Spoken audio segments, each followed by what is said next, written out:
Assalamualaikum warahmatullahi wabarakatuh. Nama saya Nik Muhammad Khair bin Muhammad Farisham.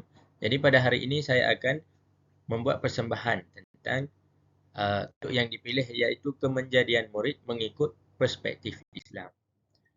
Jadi isu yang dipilih ialah isu tahap penguasaan bacaan Al-Quran dalam kalangan murid sekolah rendah. Tugasan ini merupakan tugasan yang kedua iaitu persembahan dalam kursus PIMK 3263 Pengajian Kurikulum dan Pentaksiran Pendidikan Islam. Pensyarah kami ialah Dr. Wan Mariana binti Wan Muhammad dan persembahan ini disediakan oleh saya sendiri iaitu Nik Muhammad Khair bin Muhammad Fadisham. Sebelum kita pergi lebih lanjut ke dalam persembahan ini, marilah kita lihat dulu kepada kandungan. Iaitu yang pertama, saya akan menerangkan secara ringkas, iaitu apakah maksud kemenjadian murid. Yang kedua, faktor-faktor berlakunya isu itu. Dan yang ketiga, kesan daripada faktor tersebut ke dalam kehidupan murid. Dan yang keempat, langkah untuk mengatasi perkara ini daripada berulang. Dan yang kelima adalah senarai rujukan. Okey, yang pertama, pengenalan, iaitu apa itu kemenjadian murid. Kemenjadian murid ini merupakan perihal murid atau perilaku murid di dalam bidang akademik, kokurikulum serta pembangunan sosial. Yang mana ianya memerihalkan tingkah laku mereka dalam bidang akademik, kokurikulum dan pembangunan sosial. Jadi bagaimana tingkah laku mereka itu menjadi mengikut garis panduan kemenjadian murid ataupun tidak. Okey, kita lihat pada poin yang kedua itu menurut Muhammad Asran 2011, kemenjadian murid ialah indikator penerimaan ilmu yang dapat diukur melalui perubahan tingkah laku. Jadi ianya merupakan satu indikator penerimaan ilmu. Jadi melalui tingkah laku murid sebelum dan selepas, sebelum mereka masuk sekolah dan selepas mereka masuk sekolah, kita dapat lihat perubahan tingkah laku itu. Jadi dia menjadi satu indikator ataupun satu kayu ukur murid itu berkesan ataupun tidak penerimaan ilmu itu. Okey, secara ringkasnya kita boleh simpulkan di sini kemenjadian murid adalah satu outcome atau rupa bentuk insan yang dapat dihasilkan dari didikan secara sempurna dan bertulis berdasarkan falsafah pendidikan kebangsaan. Iaitu kemenjadian murid adalah satu outcome ataupun satu result yang mana sebelum masuk sekolah mereka berperangai macam ni, masuk sekolah mendapat didikan ilmu dan keluar apakah result mereka. Dan result itu mestilah mengikuti garis panduan yang telah ditetapkan oleh FPK iaitu Falsafah Pendidikan Kebangsaan. Okey, yang seterusnya kita lihat kepada isu utama kita pada hari ini iaitu tahap penguasaan bacaan Al-Quran murid. Yang mana isu ini merupakan satu isu yang membimbangkan kerana saya petik satu artikel akhbar dari Harian Metro yang ditulis oleh Hassan Omar. Beliau berkata lebih 700 murid tak boleh mengaji Al-Quran. Jadi melalui kajian beliau ni kita dapat lihatlah murid sekolah rendah kita pada masa kini sangat membimbangkanlah. 700 orang murid itu bilangan yang sangat ramai. Jadi Al-Quran semakin hari semakin jauh daripada hati manusia kerana apabila mereka tidak membaca Al-Quran, sudah tentu mereka langsung tidak mendekati Al-Quran lah. Yang mana murid ini tidak menguasai Al-Quran dengan baik. Jadi isu ini sangat dibimbangi kerana Al-Quran bacaan Al-Quran itu sendiri merupakan salah satu daripada 13 rukun solat. Yang mana contohnya surah Al-Fatihah. Jadi kalau murid itu tidak pandai membaca Al-Fatihah, bagaimana dia ingin mendirikan solat? Ini merupakan satu kes yang amat membimbangkan. Jadi kita lihat kepada faktor berlakunya isu ini. Faktor yang pertama ialah kurangnya penekanan terhadap ilmu tajwid dan pemahaman ayat semasa belajar membaca Al-Quran. Poin yang pertama kita lihat PDPC tidak sistematik.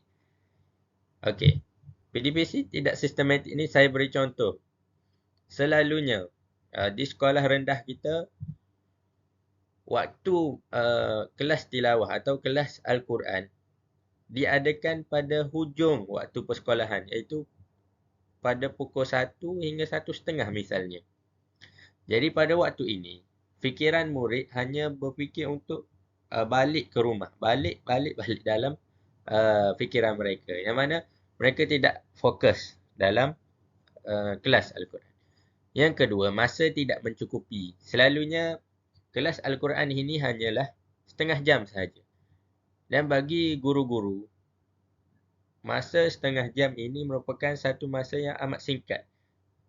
Apa je yang boleh diajar oleh guru dalam masa tersebut. Yang ketiga, sikap ibu bapa. Okay. Ibu bapa ini merupakan role model ataupun contoh teladan kepada murid itu. Kerana mereka dari kecil lagi dengan ibu bapa mereka. Jadi, jika sikap ibu bapa mereka itu sendiri yang tidak memberi penekanan dalam bacaan Al-Quran ataupun ada juga ibu bapa yang langsung tidak pandai membaca Al-Quran. Jadi anak mereka hanya mengikuti apa yang diajarkan. Okay. Yang seterusnya, tiada pembimbing dan kurang penekanan terhadap ilmu tajwid. Seperti yang saya kata tadi, jika ibu bapa sendiri tidak pandai membaca Al-Quran, maka siapalah yang ingin menjadi pembimbing terhadap anak-anak mereka. Dan faktor yang kedua, kurang menjiwai pemahaman ayat Al-Quran. Jadi yang pertama ni, murid kurang memberi tempuan. Seperti yang saya kata pada faktor yang pertama, fikiran mereka ke arah lain. Jadi, mereka tidak dapat fokus di dalam kelas. Yang kedua, guru tidak mampu memberi tumpuan kepada semua murid. Di dalam satu kelas, kita ada 30 hingga 40 orang murid. Jadi dalam masa 30 minit, macam mana seorang guru ingin menilai bacaan Al-Quran setiap orang murid? Jadi, mungkin dalam 30 minit itu hanya 5 orang, 10 orang lah paling ramai. Okay. Ini merupakan satu tekanan untuk para guru. Seterusnya kita lihat kepada kesan daripada faktor tersebut ke dalam kehidupan murid. Yang saya telah bahagikan kesan ini kepada 3 aspek, iaitu akademik, co-curriculum dan sahsiah. Kita pergi yang pertama, iaitu akademik. Melahirkan murid yang berputus asa dalam pelajaran. Contohnya, kurang akses kepada sumber sahih dan asas yang tidak kukuh. Apabila murid ini tidak pandai membaca Al-Quran, bagaimana mereka ingin merujuk sumber-sumber sahih di dalam buku teks mereka sendiri? Contohnya, seperti yang kita tahu, buku teks sekolah rendah pun dipenuhi dengan dalil-dalil Al-Quran dan Al-Hadis. Jadi jika mereka sendiri tidak pandai untuk membaca dalil Al-Quran tersebut, bagaimana mereka untuk mendapatkan markah yang tinggi dalam subjek tersebut? Jadi secara tidak langsung mereka akan berputus asa untuk skor dalam subjek tersebut. Okay, yang kedua, co-curriculum. Murid menjadi malu untuk melibatkan diri dalam aktiviti co-curriculum. Contohnya, aktiviti melibatkan bacaan bahasa Al-Quran. Jadi kalau mereka tidak pandai baca Al-Quran, sudah tentu mereka akan malu dan tidak akan menyertai aktiviti yang dilaksanakan tersebut. Yang ketiga, kesan kepada sahsiah. Kurang membentuk kepribadian Islam yang sejati dalam diri murid. Inilah hal yang kita bimbangkan kerana lihat contoh di situ, tidak berupaya solat dan tidak dapat menghayati kandungan Al-Quran. Jadi, secara logiknya lah, jika seseorang tidak pandai membaca Al-Quran, memang dia tidak akan solat. Walaupun jika kalau dia solat pun, dia tidak akan menghayatinya lah, sebab Al-Fatihah itu merupakan rukun daripada solat. Jadi mari kita lihat kepada langkah bagaimana untuk mengatasi perkara ini daripada berulang. Yang pertama, kita boleh guru-guru dan pihak yang terlibat seperti pihak kerajaan boleh memperkasakan program Jacob dan Kafa. Seperti yang kita tahu sekarang, di beberapa negeri telah ada program Kafa ini. Dan ada juga yang buat sekolah pagi dan sekolah petang. Yang mana sekolah pagi, sekolah akademik, iaitu sekolah petang untuk agama. Jadi perkara ini perlulah ditekankan lagi kerana seperti yang kita lihat pun, murid-murid ni banyak yang ponting kelas Kafa.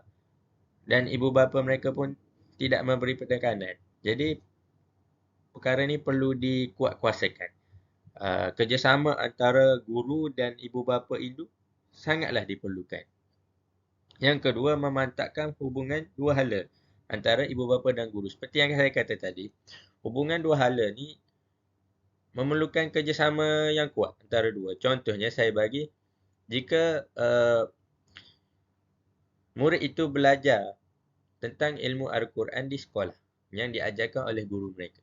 Jadi bila murid itu pulang ke rumah, ibu bapa pula menambahkan pelajaran itu di rumah dan mempraktikkan apa yang dipelajari di sekolah tersebut di rumah. Jadi murid itu akan menjadi seorang murid yang cemerlang kerana dia mudah mengingati pelajaran tersebut kerana ianya diamalkan dalam kehidupan dia di rumah.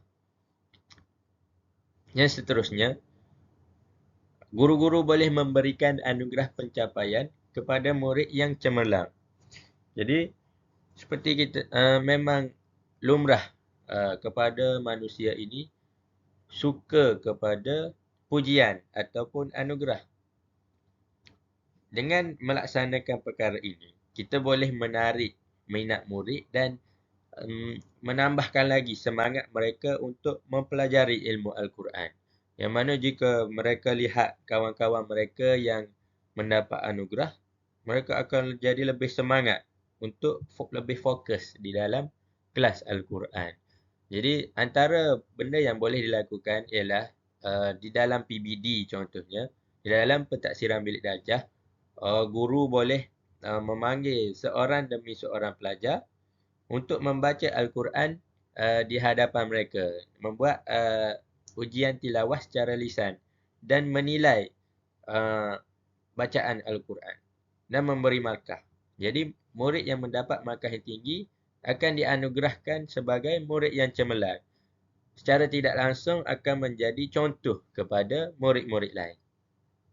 Dan yang terakhir adalah guru-guru perlu membuat pendekatan dan kaedah pengajaran yang lebih menarik.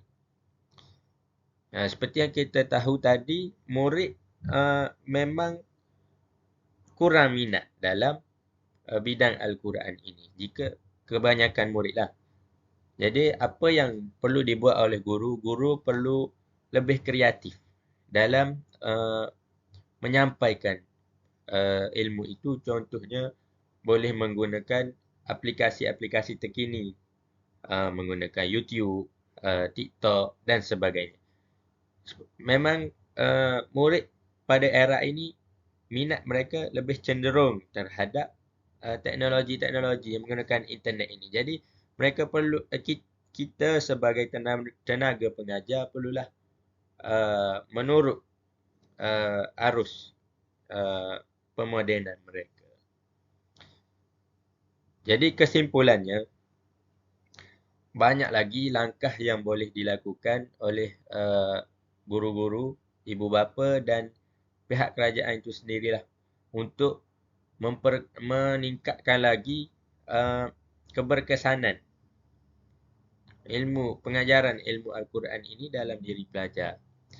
Jadi semua pihak ni perlulah bekerjasama demi mengelakkan daripada isu yang kita bincangkan ini berlaku kembali.